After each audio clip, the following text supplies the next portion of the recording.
avancemos ahora a la segunda parte de esta charla, que tiene que ver con claridades sobre el perdón. Para aprender a perdonar, es necesario saber qué es realmente el perdón, corregir algunas ideas equivocadas y conocer su verdadera naturaleza. Buena parte de los errores se dan porque hemos adoptado como propias algunas expresiones de nuestro entorno cultural que las refuerzan, como por ejemplo, el que me la hace, todos se la saben muy bien. El que me la hace, me la paga. Una frase que anima la idea de venganza como justicia, sin lugar para el perdón. Pero me causa gracia que también hay algunos muy bíblicos que han tomado del Antiguo Testamento la ley del talión. Ojo por ojo, diente por diente. Y además atribuyen esto, pero es bíblico. Bíblico sí, pero esa es la versión del Antiguo Testamento, que venía de una violencia extrema a tratar de poner algún nivel de justicia y que no puede compararse con el nivel de justicia y de misericordia que Cristo nos enseña en el Nuevo Testamento. Quien declara ojo por ojo y diente por diente se quedó en el Antiguo Testamento y está desconociendo la misericordia de Cristo en la cruz para con nosotros y la misericordia que Él nos pide que tengamos para con otros. Otra de las expresiones que nos ayuda a una concepción equivocada del pecado, que nos afecta con eso más bien, es: yo no soy quien para perdonar, que te perdone mi Dios. Y esto es parte de canciones, telenovelas, series de televisión. Que te perdone mi Dios. Existe mi Dios, pero no existe el perdón en mi corazón. Una contradicción completa. Porque resulta más fácil excluirse de la responsabilidad de gestionar mi pecado por resentimiento, ni guardar el pecado por el resentimiento. Y porque nos queremos negar en el fondo a trabajar en nosotros mismos. Miren, queremos el fruto del perdón, pero no queremos trabajar para conseguirlo, para cultivarlo. Eso es lo que nos pasa. Miremos entonces ahora algunos errores que hay con respecto al perdón. El primero de ellos es que el perdón no implica que tengamos que olvidar lo que pasó o justificarlo. Perdonar es un verbo completamente diferente de olvidar. Perdonar no es olvidar lo que pasó, ni quedarnos callados ante lo que ocurrió, ni actuar como si nada hubiera pasado. Perdón no implica ignorar, en las muchas formas en las que podamos creer que se ignora lo que ocurrió. Sí hay memoria sobre lo que ocurrió. No desconocemos la falla, el dolor, aquello que sucedió. El segundo error tiene que ver con no excusar al agresor. Perdonar no quiere decir que quien hizo el daño queda libre de culpa ante la ley o ante la sociedad. Es culpable, responderá ante la ley o ante la sociedad, pero desde mi corazón yo suelto a esta persona. Yo perdono a esta persona y saco de mi vida el dolor que esto implicó. Hay un tercer error muy frecuente y es el de creer que perdonar es reconciliarse. Son cosas completamente diferentes. Confundir perdón y reconciliación se da porque la gente cree que el punto final del proceso de perdón tiene que ser la reconciliación. Idealmente debería serlo, idealmente. Pero no siempre ocurre porque la reconciliación implica que las dos personas vuelven a restablecer la relación como ocurría o como se manejaba al principio. Y eso no siempre ocurre. No ocurre porque quizás la otra persona no quiere hablarme. No ocurre porque quizás no es conveniente que yo vuelva a entrar en contacto con esa persona. Y no es posible porque también puede ocurrir que esa persona falleció. Lo que sí se da al final del proceso del perdón es una benevolencia, una misericordia hacia esa persona. Eso sí cierra el proceso del perdón. Si hay reconciliación, bendito Dios, pero perdonar no es igual a reconciliar. Separar esos dos elementos en muchas ocasiones nos ayuda para despegar en este proceso, que suele ser difícil, que suele ser doloroso, pero que, repito, es absolutamente liberador. ¿Qué es entonces el perdón? Perdonar es decidir, inspirados por Jesucristo, porque es que hay una forma de perdón que yo veo cada vez más difundida en las redes sociales y que tiene que ver con una especie del perdón estoico. El perdón de no me duele, el perdón de no fue conmigo.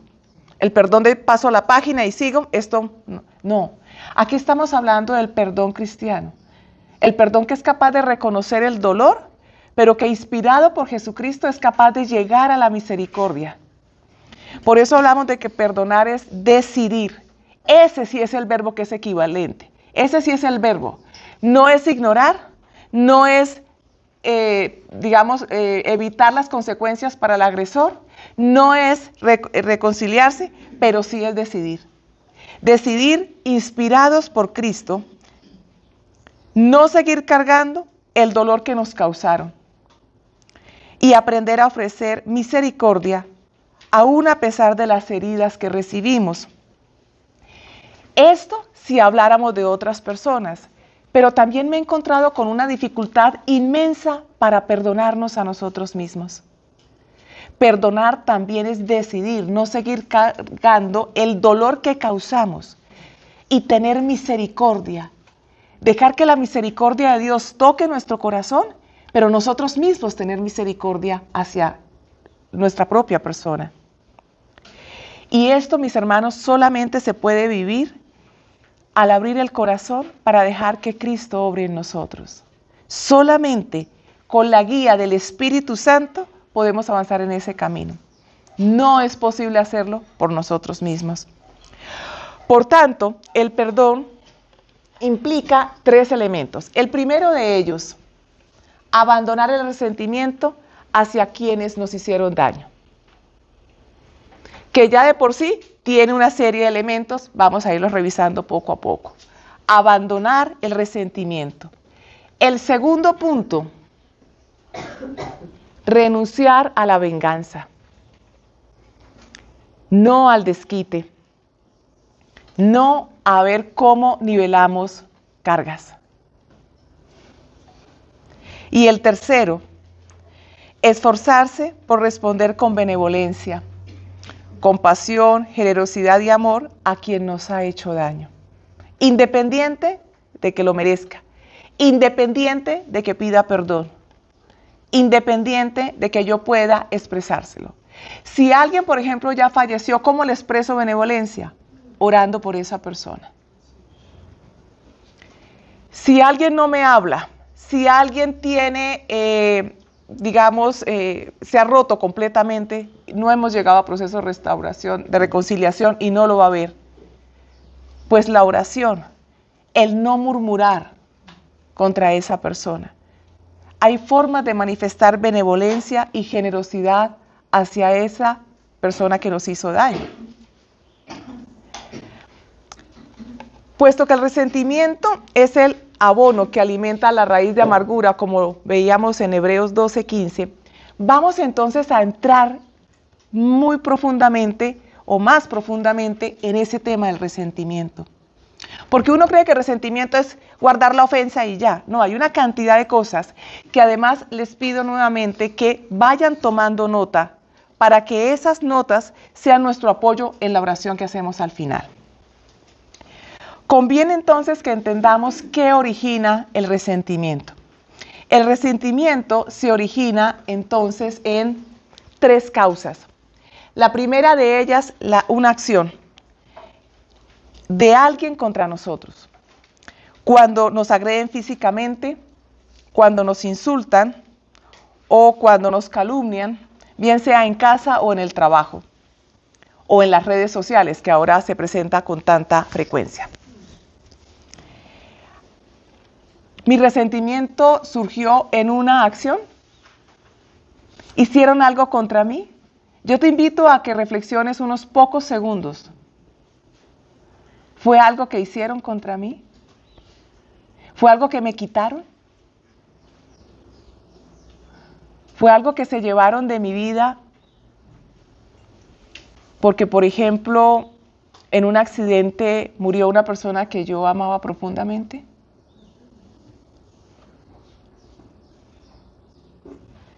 ¿Quién ocasionó eso? ¿La culpa la tiene Dios que no estuvo ahí? ¿O la culpa la tuvo alguna persona que fue imprudente? A través de reflexionar en ello, el Espíritu Santo va empezando a mostrarnos la basura que quiere sacar del corazón, la que hemos almacenado durante meses, sino años. La segunda causa u origen que tienen los resentimientos son las omisiones.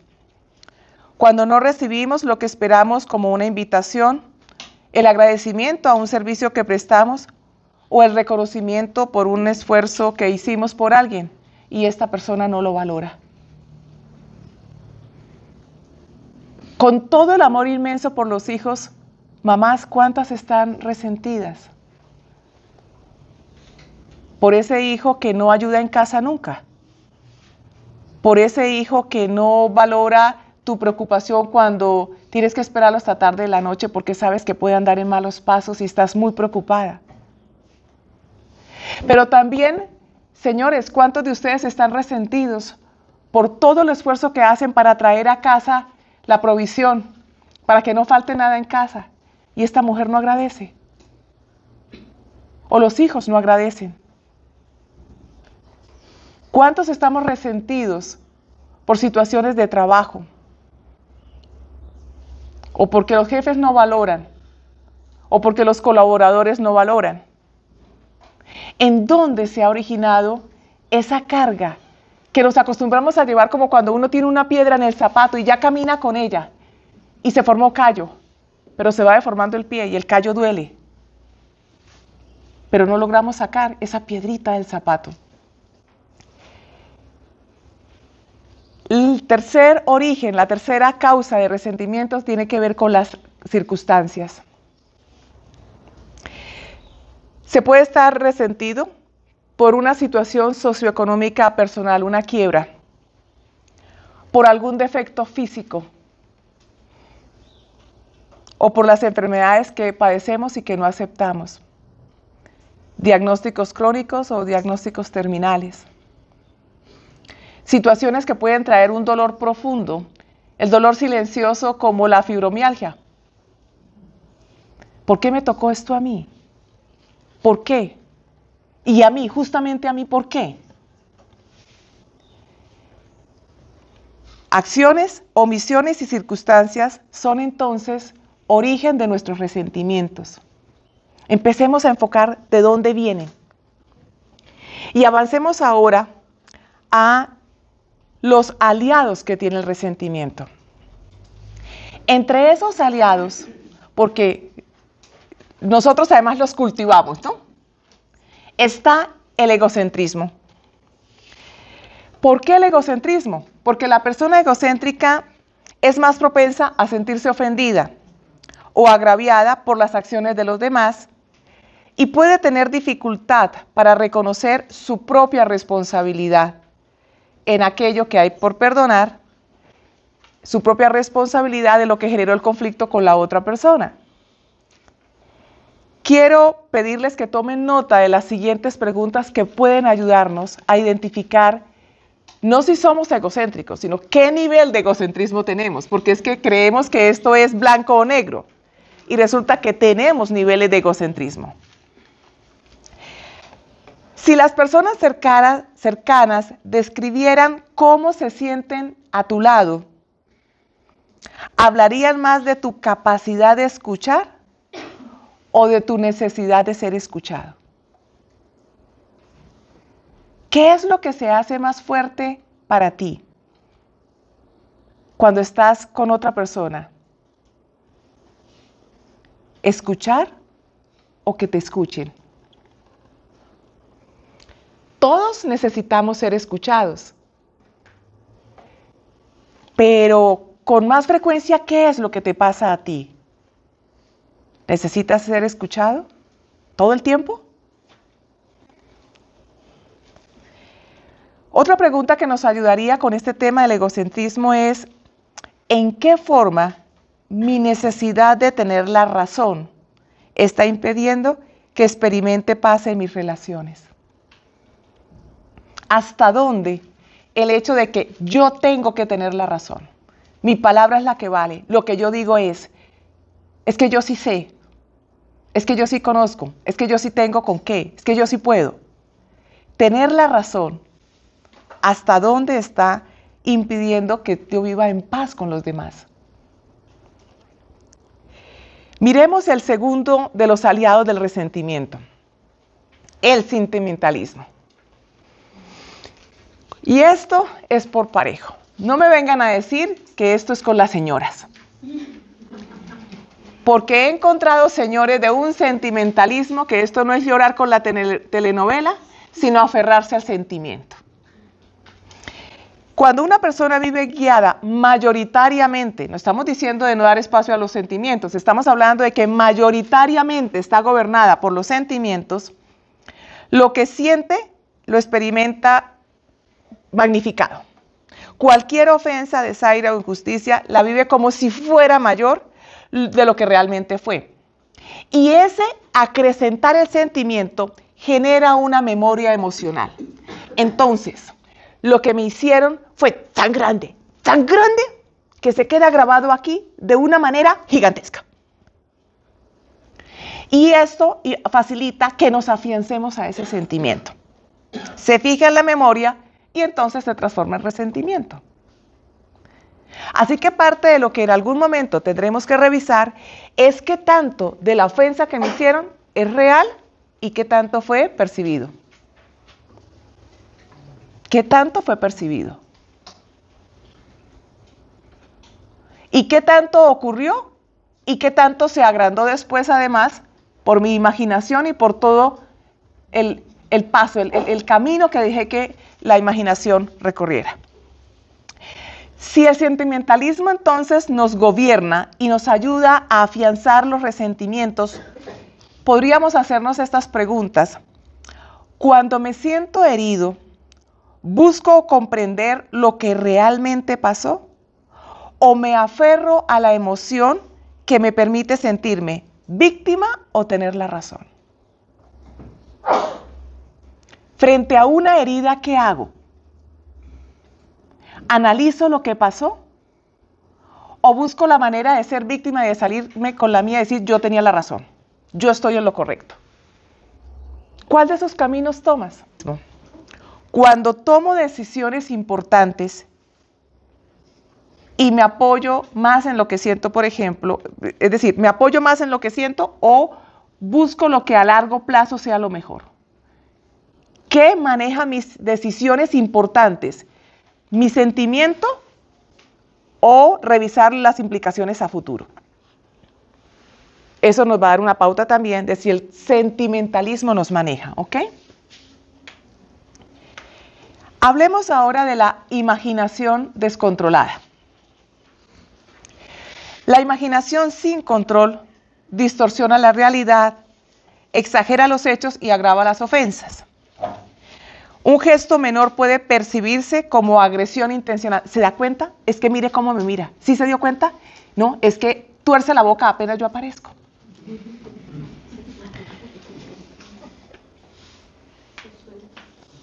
Esto lo que nos lleva entonces es a alimentar juicios falsos, conclusiones erróneas que necesitamos parar.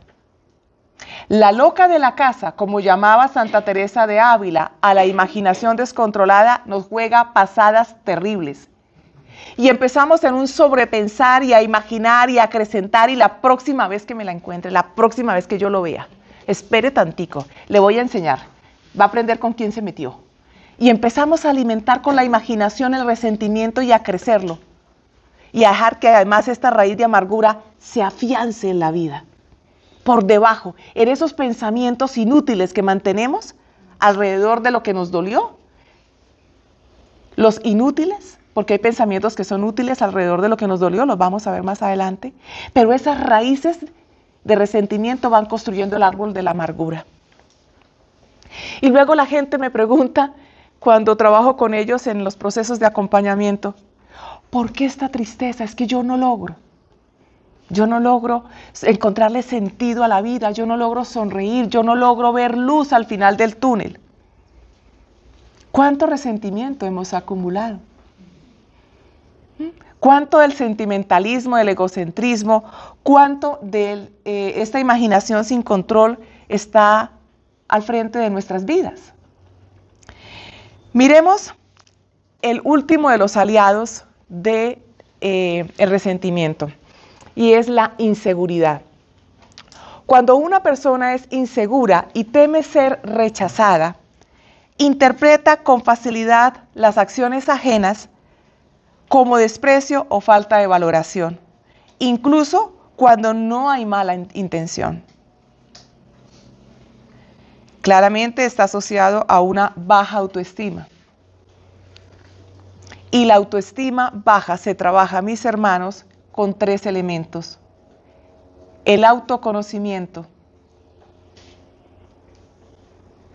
la autoconciencia y la autorresponsabilidad. El autoconocimiento tiene que ver con conocer por qué soy como soy. ¿Qué hay de mi historia que me ha marcado? ¿Qué hay de la bodega de mi corazón repleta de resentimientos? ¿Qué hay de la bodega de mi corazón repleta de pendientes? Los pendientes son aquellos que yo sería feliz cuando, seré feliz si. ¿Qué hay de la bodega de mi corazón con heridas emocionales que nunca procesé? ¿Qué hay en esa historia? Pero no solamente esa lista. El autoconocimiento también implica leer quién ha sido Dios en mi vida. Porque uno de los problemas de la persona resentida es que se enfoca únicamente en lo negativo. Uno de los problemas de la persona con baja autoestima es que se enfoca solamente en lo negativo. Pero ¿qué hay de la obra de Dios? ¿Qué hay de toda la bondad que Dios ha traído y que no reconocemos, que nos cuesta trabajo reconocer? Porque estamos enfocados en la gente que nos falló, en el problema, en lo que me hicieron, en lo que me dijeron, o en lo que hice, en lo que fallé, en lo que me equivoqué. Pero no en el amor, en la bondad, en la misericordia, la gratitud, la providencia, la fidelidad, la majestuosidad del Señor. Así que ese autoconocimiento, como nos lo enseña Santa Catalina, es de nosotros mismos, pero también es de Dios. Autoconocimiento sin Dios es camino a la desesperación o a la cinismo. Gracias. Este autoconocimiento es de la mano del Espíritu Santo, con la luz del Espíritu Santo para ver qué hay en el corazón. La segunda forma o el segundo paso para trabajar la autoestima, les decía que es la autoconciencia. Y es la aceptación de lo que hay. Que mi papá se fue y no apareció, que mi papá se fue con otra mujer, que mi mamá me abandonó, que mi hermano se murió, que un familiar cercano se suicidó. Dolorosísimo, dolorosísimo. Y no lo digo desde la teoría porque yo misma lo he vivido. Pero es la realidad. Y sobre esa realidad, Cristo sigue siendo Señor. Y sobre esa realidad, Cristo tiene para hablar a tu vida. Porque en la cruz, Él conquistó victoria. Y esa victoria es sobre cualquier circunstancia. Autoconciencia entonces es solamente de la mano del Señor aceptar mi historia. Esto fue lo que pasó, me equivoqué. Esto fue lo que pasó, se equivocaron conmigo y se equivocaron feo. Esto fue lo que pasó, ya esa persona no está. Autoconciencia. No solamente entonces de lo negativo que ocurrió, de qué tengo, qué cuento en este momento para poder salir adelante. Porque puedo tener conciencia de lo que falló, pero tengo conciencia de la familia que tengo y que me apoya. ¿Tengo conciencia de los recursos con los que cuento para salir adelante? La conciencia es completa, es 360 grados, mis hermanos. Y la última parte, autorresponsabilidad, es hacer lo que te toca hacer para salir de ahí. Y debo decírtelo, no hacerlo es un pecado también. Quedarte en el plan de víctima no te libera de responder delante de Cristo el día que te presentes allí o que yo misma me presente, porque no hicimos lo que teníamos que hacer. La inseguridad entonces, que está asociada a este tema de baja autoestima, particularmente en el tema relacionado con el perdón, podríamos empezar a descubrirla a través de las siguientes preguntas. Cuando no recibo reconocimiento o atención, ¿lo vivo como un hecho al que le pongo mayor cuidado o como una confirmación de que valgo menos? Como un hecho de que eso no tiene mayor importancia, es lo que quiero decir. No me saludaron, debería ir elevado, qué sé yo, seguramente le pasa alguna cosa, sigamos.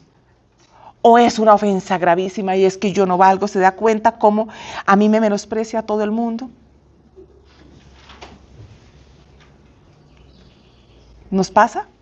Si nos pasa, y más frecuente de lo que creemos, entonces este es un tema que se vuelve un aliado de los resentimientos que hay en el corazón. Otra, aplazamos decisiones importantes por miedo a equivocarnos o a no estar listos. Hay decisiones que las tenemos ahí en el tintero y nada que despegamos. Porque no creemos estar listos, porque todavía no, porque ya casi, porque es que espérese tantico, porque necesito más tiempo para pensarlo. O porque qué pasa si me equivoco, y qué tal que no me salga bien. Eso habla de inseguridad, también como una forma de ayudar a nuestros resentimientos. Avancemos ahora a dos virtudes que bendito Dios nos las ha dado como antídotos para el resentimiento. La primera de ellas es la gratitud. El resentimiento y la gratitud no pueden vivir en un mismo corazón. La gratitud nos ayuda a reconocer el bien que hay en nuestras vidas y bloquea el resentimiento que nos impulsa a pensar que nada es suficiente, que falta algo, que no se ha recibido lo que merecemos. Además, la gratitud, quiero decirles, que cultiva la alegría. Esta gratitud en 3 niveles cultiva la alegría. El primer nivel de alegría que nos ayuda de gratitud que nos ayuda a cultivar la alegría es la gratitud por las cosas que tú no has hecho. Por ejemplo, un día tan bello como el de hoy, ese cantar de las aves que escuchamos ahora mismo, el poder estar aquí, todo aquello que, digamos, supera las cosas que tú podrías hacer. Tú estás esperando el transporte público en Bogotá. Llega el primer bus de Transmilenio que no le cabe una persona. Son las 7 de la mañana, vas tarde para la oficina y esto se va y tú no lograste subirte, pero volteas a mirar y, oh, llegó otro y viene desocupado.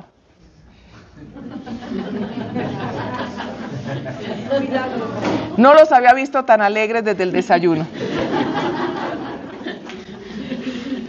La gratitud por lo que tú no hiciste, pero que además te suma en la vida, el día te lo arregla. Y cuanto más cercanos estamos de Dios, más agradecemos las cosas pequeñas. San Ignacio de Loyola paseaba por su residencia y ya anciano con su bastón, tocaba suavemente las pequeñas flores en el jardín y les decía, ya, cállate, no me grites tanto el amor de Dios. Pero damos por sentado que la salud, la vida, el tener la posibilidad de comer y de escoger y disfrutarlo, el hecho de que tenemos las personas que aún tenemos a nuestro lado, es como una obligación y no agradecemos. Primer nivel de gratitud para construir alegría entonces es Agradecer lo que no hemos hecho nosotros, pero que Dios ha dispuesto como alegría para el corazón nuestro. Y lo ignoramos, pasamos sin dar gracias. Y nos quejamos de que los hijos son desagradecidos, que el marido no agradece, que esa señora no agradece, por más de que yo me porto bien y no agradece la señora. Y nosotros no agradecemos a Dios. El segundo nivel de gratitud tiene que ver con aquello que tú has hecho, aquello en lo que has participado. Trabajaste en un proyecto, lo presentaste y el proyecto salió muy bien. Te preparaste para una evaluación en el colegio, en la universidad y salió muy bien. Te propusiste a comprar una vivienda, lo lograste. Te propusiste a presentarte a un trabajo, lo lograste. Todo aquello, porque todo nos viene de Dios, que tú logras porque Dios lo permite, es parte de la gratitud que construye la alegría. Y mantener esas alegrías, mis hermanos, nos lleva al tercer nivel de gratitud, que es la gratitud de lo profundo del corazón por la obra redentora de Cristo. No solamente por las cosas. Primero es por las cosas, las situaciones que me encuentro que no he trabajado. El Señor me las está regalando. El segundo es por aquello en lo que trabajé, lo que puse mis talentos a funcionar y lo logré. Pero el tercero sale de ese nivel y va a aquello que Dios ha hecho por mí. Que Dios me quiera en la eternidad con Él. Oiga, ese sí es el amor más grande. Que Dios quiera llenarme de paz. Que su promesa sea vida y vida en abundancia. Es que eso es una gratitud inmensa. Sentirse amado por Dios, esa es una gratitud que supera todas las otras que habíamos mencionado. La gratitud entonces, en la medida en que llene el corazón, nos ayuda a barrer, sacar los resentimientos. Pero además la gratitud da paso a otra virtud que también es aliada del antídoto, de los resentimientos. Y tiene que ver con la generosidad. Porque la generosidad transforma la mirada. En lugar de enfocarse en lo que falta, en lo que se cree que no se ha recibido, la persona se abre a dar, a compartir, a bendecir. El resentimiento nace del reclamo de la herida que dice, me deben todavía, no me han dado lo justo. Pero la generosidad rompe ese ciclo porque no espera, no exige, no calcula, simplemente se entrega.